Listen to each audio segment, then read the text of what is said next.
This is Carl at National RV Detroit, and I'm going to walk you through this 2021 178 BHSK Salem FSX. Okay, so obviously you have a power awning with an LED strip. You've got stabilizers, just a regular scissor type. That is the hookup for your LP. So let's say you probably have a griddle here or a grill. Yeah.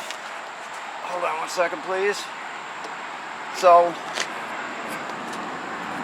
you have the other half of it here, of the quick connect here, right there.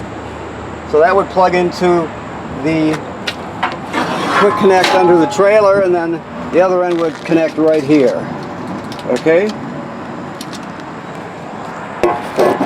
Hold on one second, please. Okay. You have your water heaters right here. The switches are inside to operate it. It runs on gas. This is the drain right here. Takes an inch and a 16th socket, 6-point. This is your fresh water fill here. If you're at a campsite that does not have plumbing on it, you can pre-fill your fresh water tank and use the onboard water pump to pump the water. Okay. This is the vent for your range hood. So if you're going to run the fan, make sure you pull this baffle loose so it flaps freely, like that. Otherwise, you keep it shut, but whenever you're venting, you want that loose.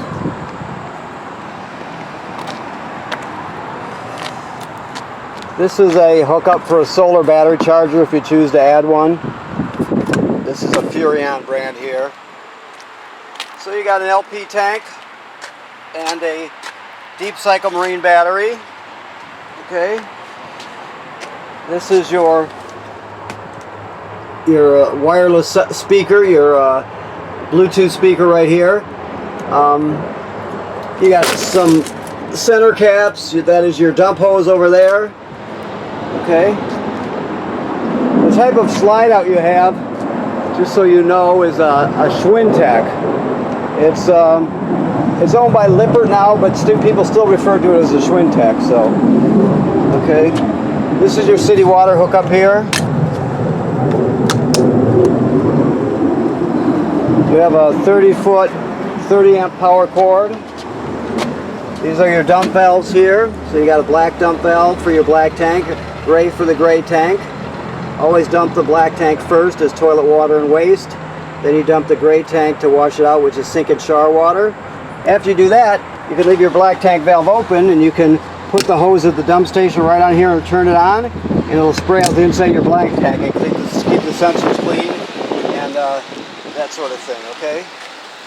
Now, this tells us right here that it's wired for a backup camera. Okay.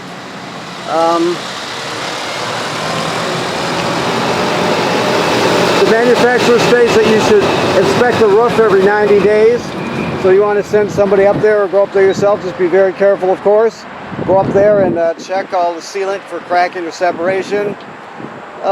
You want to check the roofing material and the vent covers, make sure low branches didn't damage them or something like that. You just inspect it, okay? This is your carbon monoxide LP gas detector right here. If it detects carbon monoxide buildup or LP gas, it'll go off, so you take everybody outside, shut the gas off at the front and figure out what's going on. Okay. This is just a fold-down bed here, like a Murphy bed. So you would jackknife this couch, or actually you pull the cushions off the couch and you lay the bed down over it. You have a 2-burner range top here. You just basically, you're just going to turn it on and go ahead and light it. Okay, so that is your furnace. The furnace thermostat is right here. It clicks to the left when it's off, so you want to click it all the way to the left. When you click it to the right, it'll turn on. Left, it shuts off. As soon as you click it to the left, the flame will go out, but it'll still cycle through the. It's finished purging itself, so it'll run on for another minute or so. Keep in mind, this is the reason this is green here. I could shut it off, but you want it to be green when you're using the antenna, because this is the signal booster for the digital antenna, and it's telling you it's pre-wired for Wi-Fi. So there's another panel on the roof basically for an antenna, and then a router would connect here. That's it's just pre-wired for that, so all you have to do is hook up to the existing wires. Okay, your table can be you pull the legs out, lay it on the cleats, and you can turn this into a bed also. This device down here is your power converter. It converts AC to DC power. So you have 110 AC here, regular household type circuit breakers like you'd see at home, and you can see they're all labeled. And then the power is converted to 12 volt DC over here, and you have 12 volt fuses, and they're all labeled. As long as you're plugged in, this is going to send or it's going to sense how much energy your battery up front has, and it'll always keep it charged up as long as you're plugged in. To go to the antifreeze inlet in the water pump is right behind here. You need to take out these 2 screws. That's they're number 2 square-headed screws. Hold on. We got the Blue Angels and the Thunderbirds flying over today because of the air show at Salford, so we've had a free show for a couple days now as they practice. Okay. So anyway, that's where that is. Now your refrigerator is a 12 volt compressor style refrigerator. Just make sure you latch it so your doors don't get damaged.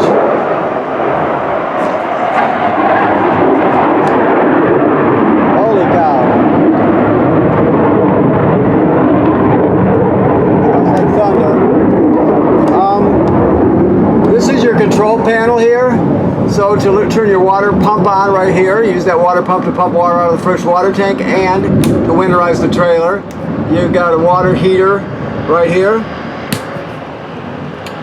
Your lights are right here. You can check the levels. Battery's charged. Fresh water is got 2/3 in it right now. Black tank is empty. Gray tank is empty. Of course, it graduates up in 1/3 increments. So once you get past 2/3 with your gray and black tank, you got to start thinking about dumping them. This is your power awning here, as you can see. You have an LED strip. Okay. Let me roll that in for you. Oops, I think I had it. Okay. And then of course this one here is for your slide room.